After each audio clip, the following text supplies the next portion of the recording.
கர்த்தருடைய பரிசுத்த நாமத்திற்கு மகிமை உண்டாவதாக. இந்த நாளிலும் கூட நாம் தியானத்துக்காக எடுத்துக்கொள்ளப்பட்ட வேத பகுதி எசேக்கியேல் தீர்க்க தரிசனத்தின் புத்தகம் 14ஆம் அதிகாரம். இஸ்ரவேலுடைய மூப்பரில் சிலர் என்னிடத்தில் வந்து எனக்கு முன்பாக உட்கார்ந்தார்கள்.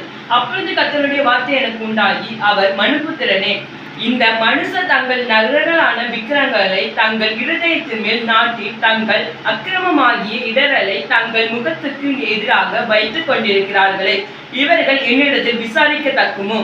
ஆகையால் நீ அவர்களோட பேசி சொல்ல வேண்டியது என்னவென்றால், இஸ்ரவேல் வம்சத்தாரில் தன்னுடைய நரகலான விக்கிரகங்களை தன் இருதயத்தின் மேல் நாட்டி தன் அக்கிரமமாகிய இடரலை தன் முகத்திற்கு எதிராக வைத்துக் கொண்டிருக்கிற எவனாகிலும் தீர்க்கதரிசனிடத்தில் வந்தால், கர்த்தராகிய நான் இஸ்ரவேல் வம்சத்தாருடைய இருதயத்தில் இருக்கிறதை பிடிக்கும்படி அப்படிப்பட்டவனுடைய நரகலான விக்கிரகங்களை ரட்சிக்கத்தக்கதாக உத்தரவு கொடுப்பேன்.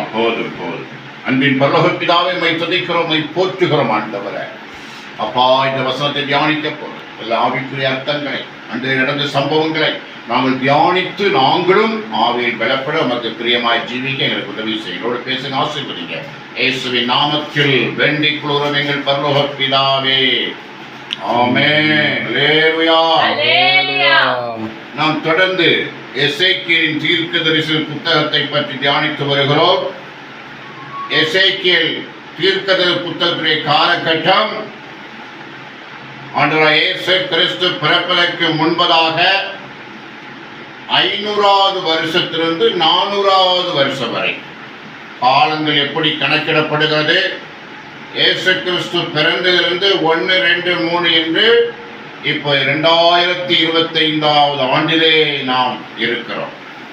ஆனால் அதுபோல இயேசு கிறிஸ்து முன் அவற்றிலிருந்து 1, 2, 3 என்று சொல்லி 4000 வரைக்கும் ஆண்டுகள் போகிறது. 4000.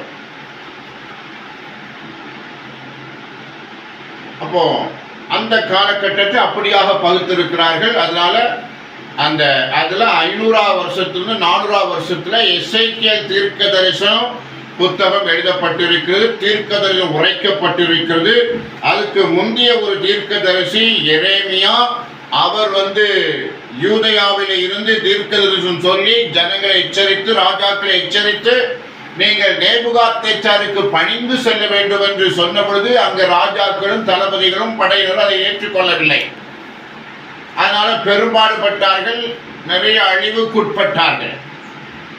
அதுக்கடுத்து அவர்கள் பாபிலோன் தேசத்திலே கேபார் நதியண்டிலே குடியேற்றுவிக்கப்பட்டார்கள்.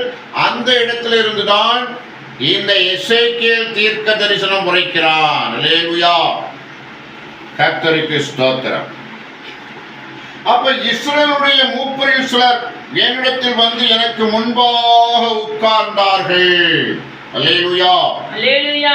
மறுபடியும் எனக்கு முந்தைய நேரத்துல யூதர்கள் மூப்பர்கள் எசேக்கியேல் தீர்க்க வீட்டுல உட்கார்ந்து விசாரிக்க வந்தார்கள். அப்படி விசாரிக்கும் பொழுது எசேக்கியேல் தீர்க்கதரிசி ஆவிக்குள்ளாகி 2-3 அதிகாரத்தை குறித்து நாம் பார்த்தோம். அல்லேலூயா. இப்ப மறுபடியும் யூதர்கள் மூப்பர்கள் எசேக்கியேலை விசாரிக்கும்படி வருகிறார்கள். ஏன்னா அவங்களுக்கு வெளிப்படுத்தல் இல்லை. யூத ஜனங்களுக்கு, இஸ்ரேல் ஜனங்களுக்கு எந்த வெளிப்பாடும் இல்லை, எந்த வழி நடத்துதலும் இல்லை. நிறைய பேருக்கு வழிநடத்த ஒருவர் தேவைப்படுகிறார், கைடு. இப்படி போங்க, இப்படி செய்யுங்க, இப்படி இருங்கன்னு சொல்லி கொடுத்தா போயிட்டே இருப்பாங்க. இல்லையா? ஆனா சொல்ல ஆள் இல்லாட்டா திகைப்பார்கள், எந்த ரூட்ல போனா சரியா இருக்குன்னு சொல்லி. அப்போ ஆண்டவர் இஸ்ரேல் ஜனங்களை, யூத ஜனங்களை சரியாக ஒவ்வொருவரையும் வழிநடத்தவில்லை. ஏனென்று சொன்னால் அவர்கள் விக்கிரக ஆராதனையில் இருந்தார்கள். விக்கிரக பூசை புனஸ்கார காரியங்களிலே அவர்கள் ஈடுபட்டிருந்தார்கள். அப்ப ஒரு சில அநேக தலைமுறைகளாக அவர்கள் ஆண்டவரை விட்டுவிட்டார்கள். இப்போ அவங்களுக்கு விக்கிரக வணக்கத்தை கதியாக கிடைக்கிறார்கள். ஆனா யூதர்கள் தான், இஸ்ரவேலர்கள் தான். அதாங்க வேதம் சொல்லுகிறது. அப்பொழுது கர்த்தருடைய வார்த்தைக்கு உண்டாகியவர், மனுபுத்திரனை, இந்த மனுஷர் தங்கள் நரகலான விக்கிரகங்களை தங்கள் இருதயத்தின் மேல் நாட்டி, தங்கள் நரகலான விக்கிரகம், நரகல் ஆண்டவர் பார்வையில் ஒரு தீட்டு, ஒரு நரகல், ஒரு அசுத்தம், அப்படிப்பட்ட ஒரு விக்கிரகத்தை இவங்க என்ன சொல்ல இருதயத்துல நாட்டி இருக்கிறார்கள். இவங்க இருதயத்துல நான் இல்லை, என்னுடைய வேதவசனம் இல்லை, இவள் இருதயத்தில் நரகலான விக்கிரகங்கள் இருக்கிறது, அதுல தான் இவங்க இருக்கிறாங்க என்று சொல்லுகிறார். அல்லேலூயா. தங்கள் அக்கிரமங்களாகி இவர்களை தங்கள் முகத்துக்கு எதிராக வைத்துக் கொண்டிருக்கிறார்களே, இவள் இடத்தில் விசாரிக்க தகுமோ? தங்கள் நரகலான அக்கிரமமான கிரியைகள், ஒருவேளை அந்த விக்கிரகத்துக்கு வைக்கிற வணக்க முறைகள், அவர்கள் முகங்கள் விக்கிரகத்துக்கு நேராக இருக்கிறது. இப்படிப்பட்ட இவர்கள் என்னிடத்தில் விசாரிக்க தகுமா, இங்க விசாரிக்க வரலாமா என்று ஆண்டவர் கேட்கிறார். அல்லேலூயா. ஆகையால் நீ அவரோடு பேசி சொல்ல வேண்டியது என்னவென்றால், இஸ்ரவேல் வம்சத்தாரில் தன்னுடைய நரகலான விக்கிரகங்களை தங்கள் இருதயத்தில் நாட்டி தன் அக்கிரமமாய் இடங்களை தன் முகத்துக்கு எதிராக வைத்துக் கொண்டிருக்கிற எவனாயிரும் தீர்க்க தரிசனத்தில் வந்தால், கர்த்தராகிய நான் இஸ்ரவேல் வம்சத்தாருடைய இருதயத்தில் இருக்கிறதை பிடிக்கும்படியாக அப்படிப்பட்டனுடைய நரகலான விக்கிரகங்களின் திரட்சிக்கு தக்கதாக உத்தரவு கொடுப்பேன். அப்ப இப்படிப்பட்ட நரகலான விக்கிரகம், அக்கிரமமான கிரியைகள், இப்படிப்பட்ட கிரியை செய்யறவன் வந்து தீர்க்க தரிசனம் வந்து விசாரிக்க வந்தா நான் என்ன சொல்லுவேன்? அவன் இருதயத்தை பிடிப்பேன். அல்லேலூயா. உன் இருதயம் எப்படி இருக்கு? மனுஷன் முகத்தை பார்ப்பான், கர்த்தரோ இருதயத்தை பார்க்கிறார். இருதயத்துல என்ன நினைவுகள் ஓடிக்கொண்டிருக்கிறது? அப்ப ஆண்டவருக்கு அடுத்த நினைவுகளால நம்ம இருதயம் நிரப்பப்பட்டிருக்க வேண்டும். ஆண்டவரை விட்டு வழி விலகிற இருதயம் இருக்கக்கூடாது. தேவையற்ற சம்பாஷணைகள், வீண் காரியங்கள். தாவீது ராஜா சொல்கிறார், நான் வீண் சிந்தனைகளை வெறுக்கிறேன். எதிராக பிசாசான வந்து ஒன்றுக்கும் பிரோஜனம் இல்லாத வார்த்தைகளை பேசி அழைப்பி நம்மளை தவறான வழிக்கு, இல்ல ஒரு ஜெப சிந்தை இல்லாத வழிக்கு, இல்ல ஒரு ஆவிக்குரிய அனுபவத்தில் வளர முடியாத வழிக்கு கொண்டு போய் நிறுத்துகிறதை பார்க்கிறோம். நம்ம இருதயத்தை நாம் சுத்தப்படுத்த வேண்டும் என்று கர்த்தர் சொல்லுகிறார். அல்லேலூயா. இந்த இடத்துல, இந்த வேத வசனத்துல கர்த்தர் நம்முடைய இருதயத்தின் நினைவுகளை, அந்த மூப்பருடைய, யூதருடைய, இஸ்ரவேலுடைய இருதயத்தின் நினைவுகள் எப்படி இருக்கு என்று சொல்லி நான் பிடித்து காட்டுவேன். அல்லேலூயா. அவர்கள் எல்லாரும் தங்கள் நரகலான விக்கிரகங்களை பின்பற்றி என்னை விட்டு பேதலித்து போனார்கள் என்று கர்த்தராகிய ஆண்டவர் சொல்கிறார். அவர்கள் எல்லாரும் தங்கள் நரகலான விக்கிரகங்களை பின்பற்றி என்னை விட்டு பேதலித்து போனார்கள் என்று கர்த்தராகிய ஆண்டவர் சொல்லுகிறார். அல்லேலூயா. அல்லேலூயா. பேதலித்து போனார்கள். அப்ப நரகலான விக்கிரகத்துல அவர்கள் இன்வால்வ் பண்ணி பேதலிச்சு போயிட்டாங்க. என்னை பற்றி நினைவுகள் இல்லை. ஒரு லேகியனை குறித்து வேதத்துல சொல்லப்பட்டிருக்கு, அவன் நம்ம போல பிறந்து வளர்ந்தவன் தான். ஒரு நாள்ல அவனுடைய சொந்த பந்தங்களை விட்டு அவன் விளக்கப்படத்தக்கதாக தீய ஆவிகள் அவனுக்குள் கிரியை செய்து அவனை கெடுத்து, அவனை சார்ந்தவர்களையும் கெடுத்து, அவனை தனிமைப்படுத்தி, அவன் அலங்கோலப்பட்டு, அவன் சிந்தையெல்லாம் மாறி அவன் கல்லறை தோட்டத்துக்குள் போய்விட்டான். பேதலித்து போன ஒரு அனுபவம். அப்போ ஆண்டவருடைய வசனத்தை விட்டும், தேவ சமூகத்தை விட்டும், ஜெப ஜீவியத்தை விட்டு நாம விலகக்கூடாது. சத்துரு நம்மளை ஆண்டவர் விட்டு பிரிக்க பார்ப்பான். இந்த இஸ்ரேல் ஜனங்கள், யூத ஜனங்கள் அப்படிதான். சத்துரு கொஞ்சம் கொஞ்சமா பிரிச்சு இப்ப விக்கிரகத்துல போய் இப்ப மனம் பேதலித்து விட்டது. எந்த கரைக்கு போவேன்னு தெரியல, வழிகாட்டுதல் இல்லை. ஆண்டவர் இப்படிப்பட்டவர்களுக்கு வழிகாட்ட முடியாதபடிக்கு நின்று விட்டார். அல்லேலூயா. ஆகையால் நீ இஸ்ரவேல் வம்சத்தாரை நோக்கி திரும்புங்கள், உங்கள் நரகலான விக்கிரகங்களை விட்டு திரும்புங்கள், உங்கள் சகல அருவருப்புகளையும் விட்டு உங்கள் முகங்களை திருப்புங்கள் என்று கர்த்தராகிய ஆண்டவர் உரைக்கிறார். அல்லேலூயா. அல்லேலூயா. இஸ்ரவேல் வம்சத்தாரை நோக்கி திரும்புங்கள், உங்கள் நரகலான விக்கிரகங்களை விட்டு நீங்க திரும்புங்கள், உங்கள் அருவருப்புகளை விட்டு உங்கள் முகங்களை திருப்புங்கள் என்று கர்த்தராகிய ஆண்டவர் உரைக்கிறார். அல்லேலூயா. அப்ப நீங்க திரும்புங்கள், திரும்பி வந்துருங்க. ஏன் இந்த விக்கிரகத்தை பார்த்துட்டு இருக்கீங்க? அல்லேலூயா. உங்கள் கிரியைகள், உங்கள் முகங்கள் ஏன் விக்கிரகத்தை பார்த்து கொண்டிருக்கிறது? விக்கிரக கிரியைகளை செய்வதற்கு ஏன் அங்கே போய்கொண்டு இருக்கிறீர்கள் என்று சொல்லி ஆண்டவர் சொல்ல இப்ப திரும்ப சொல்லுகிறார். நீங்க அதை விட்டுட்டு ஓடி வாங்க, விட்டுட்டு அதான் தேவனுடைய சித்தம். அல்லேலூயா. தேவனுடைய சித்தம். சில நேரத்தில் ஆண்டவர் வார்த்தை நாம் மீறி நடக்கும் பொழுது அவர்களை நம்மை விட்டு விடுகிற பொழுது நாம தாறுமாறுகளுக்குள்ள போய் மாட்டிக்கிட்டு இஸ்ரவேல் ஜனங்களுக்கு போல மாட்டிக்கிட்டு பிற வழி தெரியாம இருப்போம். அந்த நாட்களில் கர்த்தர் நம்மை வழிநடத்த முடியாதபடிக்கு காணப்படுவார். அவர் கிடப்புல போட்டுட்டான்னா கொஞ்ச நாள போட்டு பார்த்து அடிக்க தான் வருவார். அல்லேலூயா. அல்லேலூயா. கர்த்தருக்கு ஸ்தோத்திரம். Praise the Lord. ஸ்தோத்திரம், நன்றி. அப்போ நாம ஒவ்வொரு நிமிடமும் ஆண்டவருடைய சித்தத்துக்கு நம்ம ஒப்பு கொடுக்க வேண்டும். விக்கிரகங்கள், விக்கிரகமான கிரியைகள், சில மனிதர்களை விக்கிரகமாக்கி விடக்கூடாது, சில பொருட்களை விக்கிரகமாக்கி விடக்கூடாது, சில எண்ணங்களை விக்கிரகமாக்கி கூடாது. இப்படி எதையாவது விக்கிரகமாக்கி கொள்ளக்கூடாது. அதன் பக்கமா நம்ம கவனத்தை திருப்பி ஆண்டவர் சொல்ற வார்த்தைக்கு செவி அடைத்து கொண்டிருக்க கூடாது.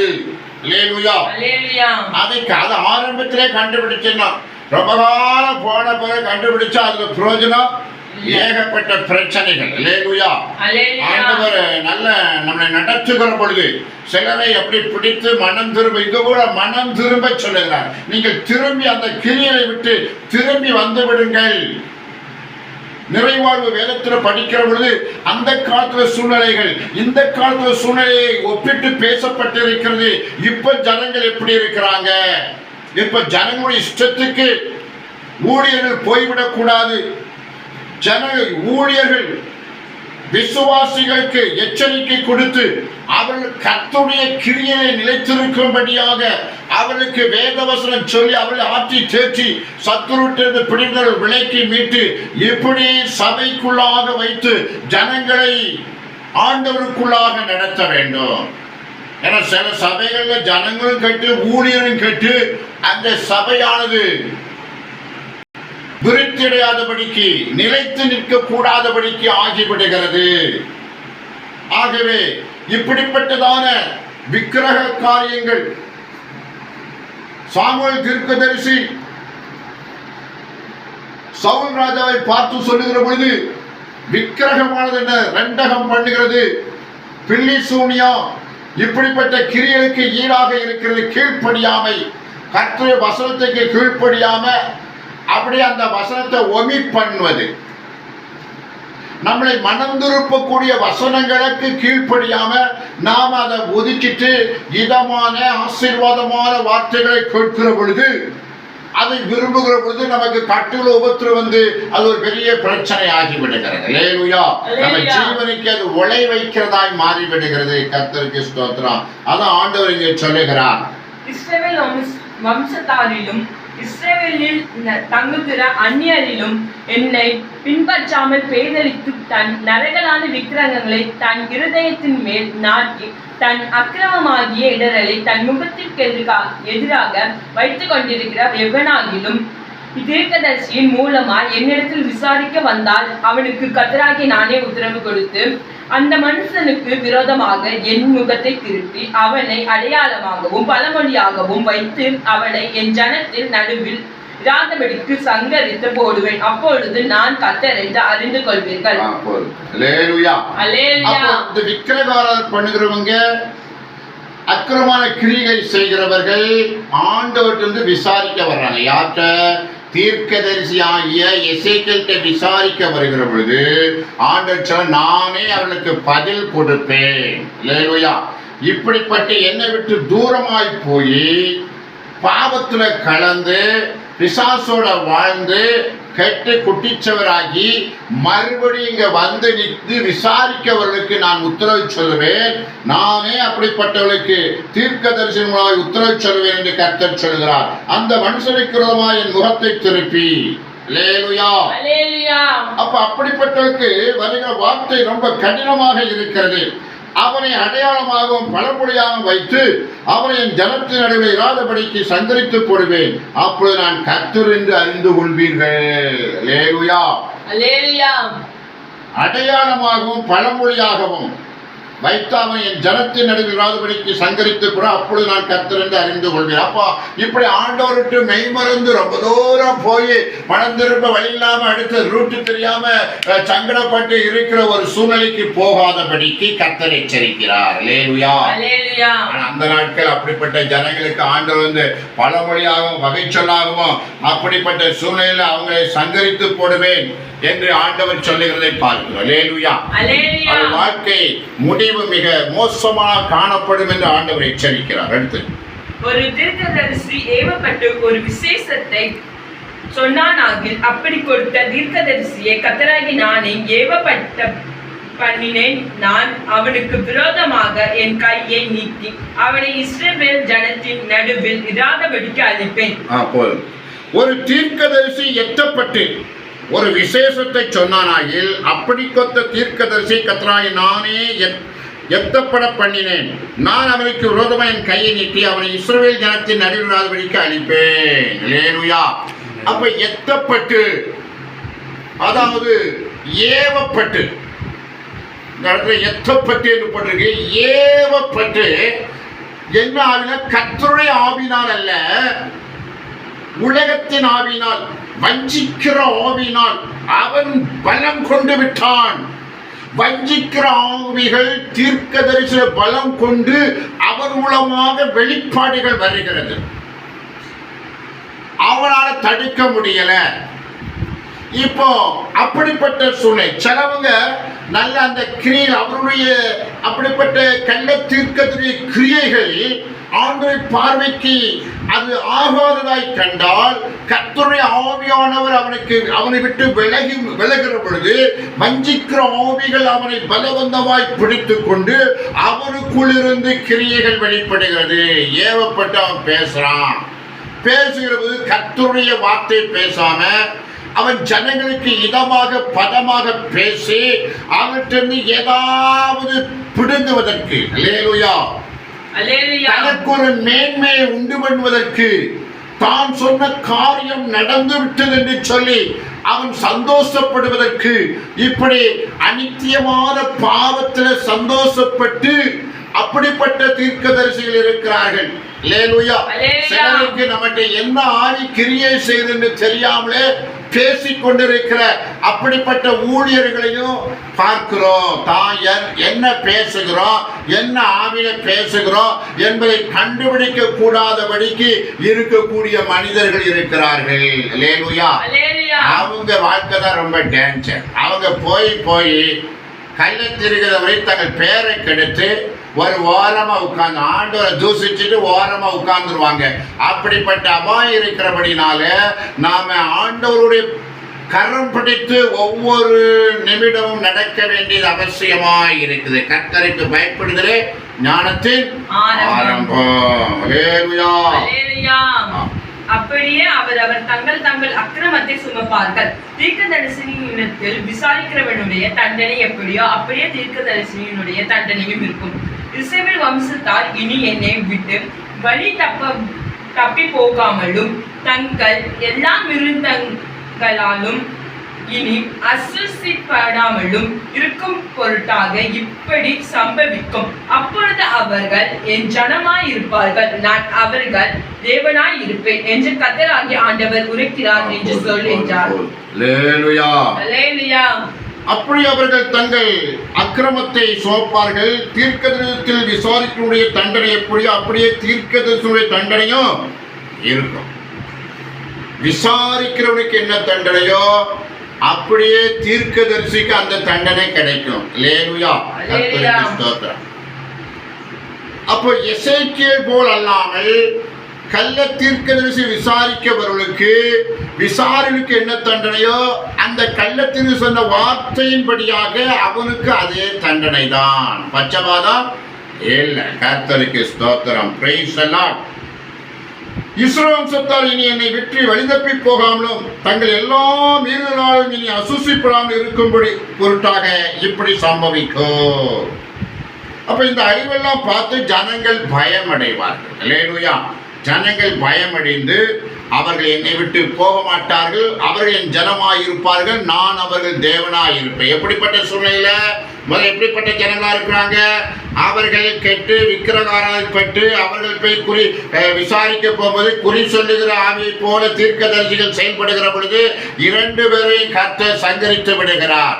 அப்ப சங்கரிப்பை பார்த்த உடனே மற்ற ஜனங்கள், ஆண்டவருக்கு பயப்படுற ஜனங்கள் இல்லை எச்சரிக்கை அடைந்து அவர்களுக்கு அப்படி சம்பவித்து விட்டபடினால நமக்கும் அப்படி சம்பவித்து விடக்கூடாது எச்சரிக்கை அடைந்து ஆண்டவர் பக்கம் மெய்யான வழிக்கு நேராக ஆண்டவர் பக்கமாய் திரும்புகிற ஜனங்களுக்கு கர்த்தர் தேவனாய் இருப்பார், அவர்கள் ஜனமாய் இருப்பார் என்று சொல்லி ஆண்டவர் வாக்கு கொடுக்கிறார். அல்லேலூயா.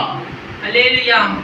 கர்த்தருடைய வார்த்தை எனக்கு உண்டாகி, அவர் மனுபுத்திரனே, ஒரு தேசம் எனக்கு விரோதமாய் துரோகம் பண்ணி கொண்டிருந்து பாவம் செய்தால் நான் அதற்கு விரோதமாக என் கையை நீட்டி அதில் அப்பம் என்னும் ஆதரவு கோலை முறித்து அதில் பஞ்சத்தை அனுப்பி மனுஷரையும் மிருகங்களையும் அதில் இராதபடிக்கு நாசம் பண்ணுவேன்.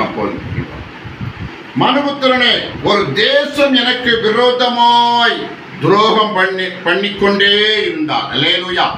ஒரு தேசம், ஒரு மனிதன் அல்ல, ஒரு குடும்பம் அல்ல, ஒரு ஊர் அல்ல, ஒரு பட்டணம் அல்ல, ஒரு தேசமே ஆண்டவருக்கு விரோதமாய் துரோகம் பண்ணிக்கொண்டு பாவம் செய்தார். அல்லேலூயா.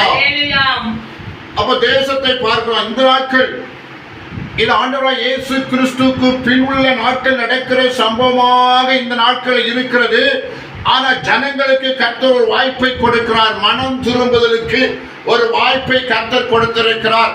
ஆண்டவராகிய இயேசு கிறிஸ்துவை சொந்த ரத்தத்தால் ஏற்றுக்கொண்டு இயேசுவின் ரத்தத்தால் பாவ மன்னிப்பை பெற்று ஆண்டவருக்கு பிரியமான ஜீவியம் செய்யும்படியான ஒரு தருணம் வல்லமாய் கொடுக்கப்பட்டிருக்கிறது. அல்லேலூயா. நாட்கள்ல 200க்கும் மேற்பட்ட நாடுகள் இருக்கின்றது. எல்லா நாட்டிலும் கிறிஸ்தவ நாடுகள் இருக்கிறது, முஸ்லிம் நாடு இருக்கிறது, இந்து நாடு இருக்கிறது, கம்யூனிஸ்ட் நாடு இருக்கிறது, புத்திஸ்ட் கண்ட்ரிகள் இருக்கிறது. இப்படிப்பட்ட நாடுகள் நகரங்கள்லாம் காணப்பட்டாலும் எல்லா ஜனங்களுக்கும் ஆண்டவர் சொல்லுகிறது மனம் திரும்ப வேண்டும், ஆண்டவர் இயேசு கிறிஸ்துவை சொந்த இரட்சகராய் ஏற்றுக்கொண்டிருக்க வேண்டும், அவர் வழியிலே நடக்க வேண்டும். அல்லேலூயா.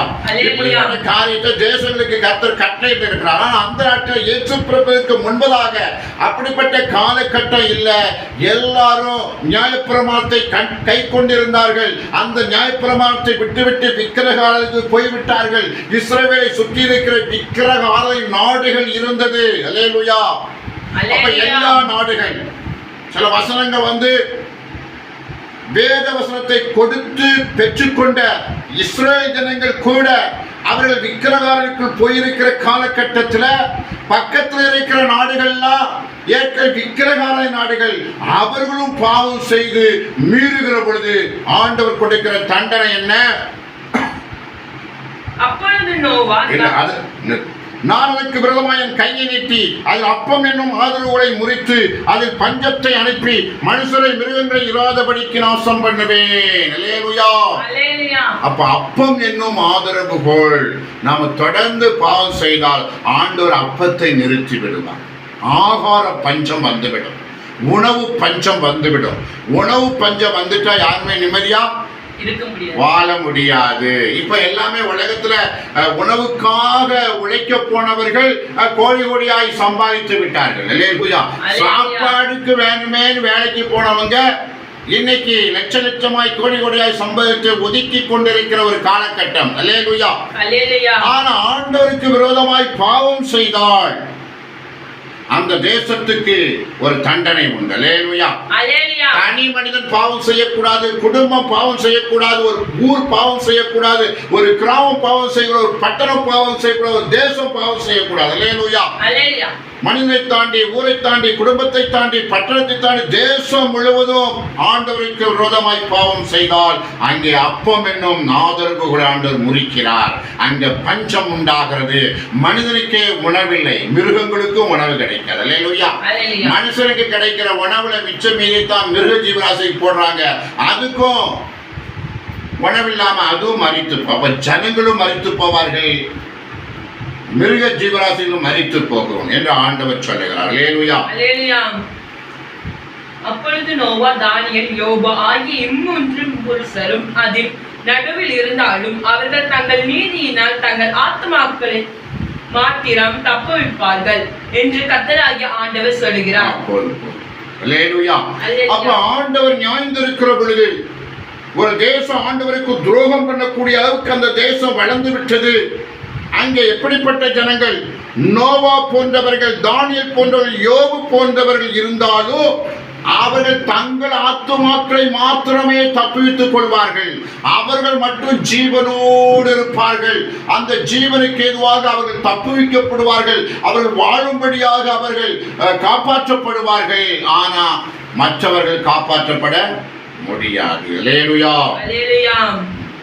நான் தேசத்தில் துஷ்ட மிருகங்களை அனுப்ப அம்மிருகங்களின் நிமித்தம் ஒருவரும் அதன் வழியாய் நடக்கக்கூடாதபடி வெறுமையும் பாழுமாகும் போது அப்போ துஷ்ட மிருகங்கள், அப்போ ஒரு பக்கம் பஞ்சத்தினால தேசத்தில் உள்ள மிருகங்கள் எல்லாம் அழிகிறது, ஜனங்கள் அழிகிறார்கள்.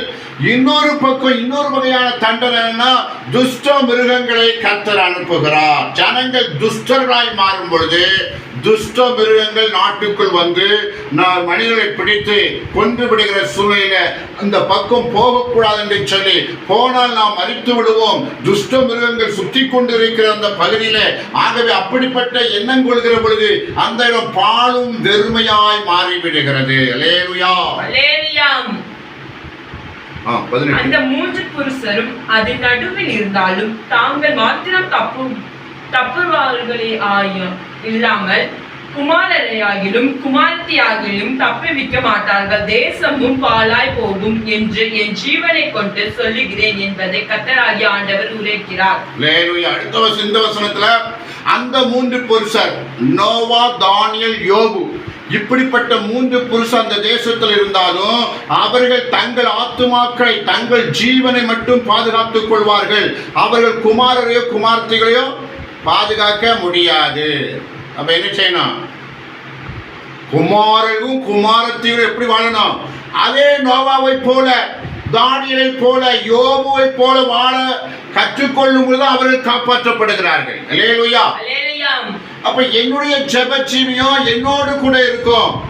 அப்ப பிள்ளைகளாகி நீங்கள் என்ன செய்யணும்? நீங்களும் ஜெபிக்க வேண்டும். அல்லேலூயா.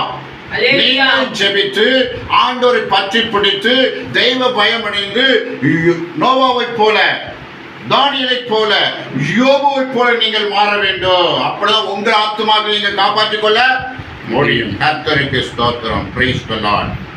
அல்லது நான் அந்த தேசத்தின் மேல் பட்டயத்தை வர பண்ணி பட்டயமே தேசத்தை உருவப்போம் என்று சொல்லி அதில் உள்ள மனுஷரையும் மிருகங்களையும் நாசம் பண்ணும்போது அந்த மூன்று புருஷரும் அதன் நடுவில் இருந்தாலும் தாங்கள் மாத்திரம் தப்புவார்களே அல்லாமல் குமாரரையாகிலும் குமார்த்தியாகிலும் தப்புவிக்க மாட்டார்கள் என்று என் ஜீவனை கொண்டு சொல்லுகிறேன் என்பதை கர்த்தராகிய ஆண்டவர் உரைக்கிறார்.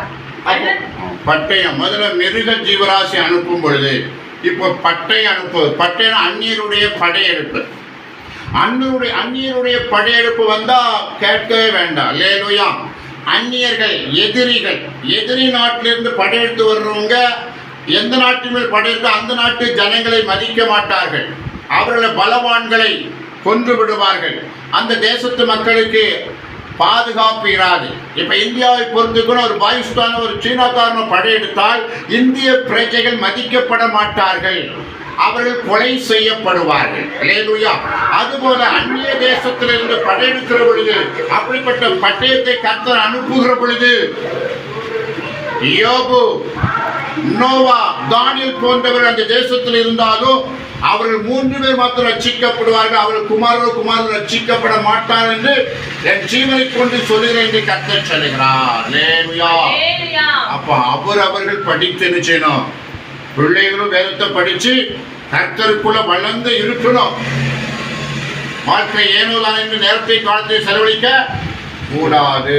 கர்த்தருக்கு ஸ்தோத்திரம். அல்லது நான் அந்த தேசத்தில் கொள்ளை நோயை அனுப்பி அதில் உள்ள மனுஷரையும் மிருகங்களையும் நாசம் பண்ணும்படி அதன் மேல் இரத்த பலியாக என் உக்கிரத்தை ஊற்றும் போது நோவாவும் தானியேலும் யோபுவும் அதன் நடுவில் இருந்தாலும் அவர்கள் தங்கள் நீதியினால் தங்கள் ஆத்துமாக்களை மாத்திரம் தப்புவிப்பார்களே இல்லாமல் குமாரனாகிலும் குமார்த்தியாகிலும் தப்புவிக்க மாட்டார்கள் என்று என் ஜீவனை கொண்டு சொல்லுகிறேன் என்பதை கர்த்தராகிய ஆண்டவர் கூறுகிறார்.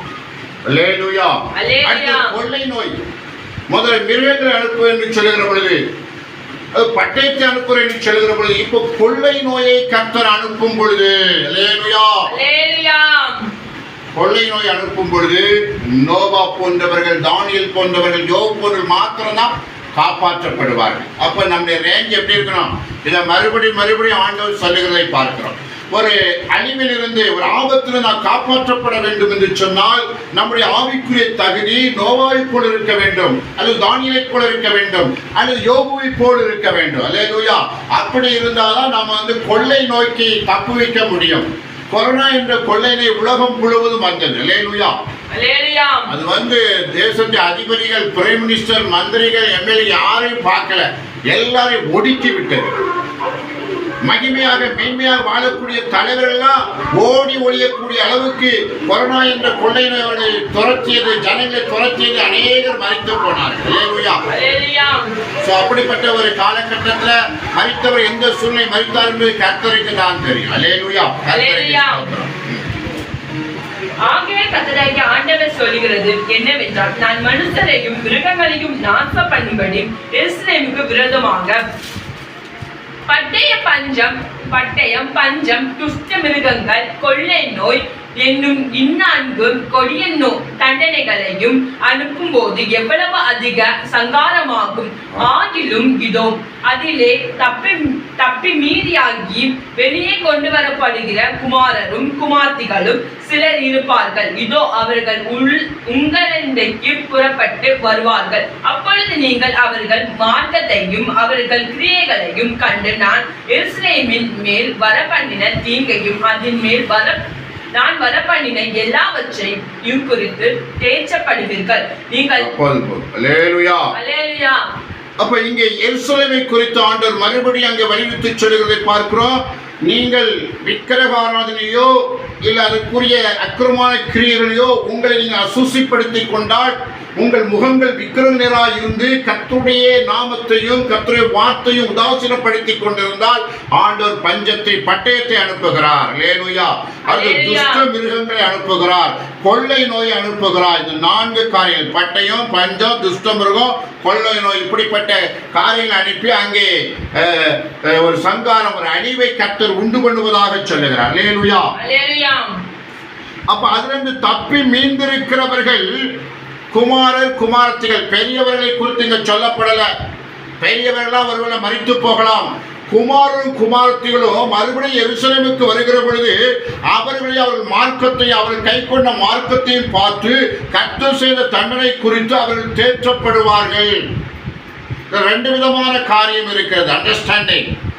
ஒன்று, இந்த காப்பாற்றப்பட்ட இந்த குமாரன் குமாரத்திகளும் அவர்கள் பின்பற்றி வந்த கிரியைகள் எப்படிப்பட்டதாக இருக்கிறது, இவர்கள் மூலமாக இவர்களையாவது கர்த்தர் ரட்சித்தாரே என்று சொல்லி கர்த்தருக்குள் தேற்றப்பட்டார்களா, அல்லது இவர்களே இப்படி இருக்கிற பொழுது ஆண்டவர் எப்படி தண்டியாமல் விடுவார் என்று சொல்லி அப்படி தேற்றப்பட்டார்களா என்று சொல்லக்கூடிய 2 வித காரணங்கள் இருக்கிறது. கர்த்தருக்கு ஸ்தோத்திரம்.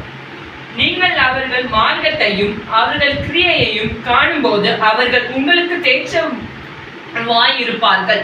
நான் அதிலே செய்த எல்லாவற்றையும் முகாந்திரம் இல்லாமல் செய்யவில்லை என்று அப்பொழுது அறிந்து கொள்வீர்கள் என்பதை கர்த்தராகிய ஆண்டவர் உரைக்கிறார் என்று சொன்னார். மீதியானவர்களை அங்கே எருசலேம் வரும் பொழுது எருசலேம்ல இருந்தவர்கள் எப்படியாவது எஞ்சி இருந்தவர்கள் அவர்கள் பார்த்து கர்த்தரை பார்த்து அவர் கர்த்தருக்குள் தேற்றப்படுவார்கள் என்று சொல்லி வேதம் சொல்லுகிறது. அல்லேலூயா.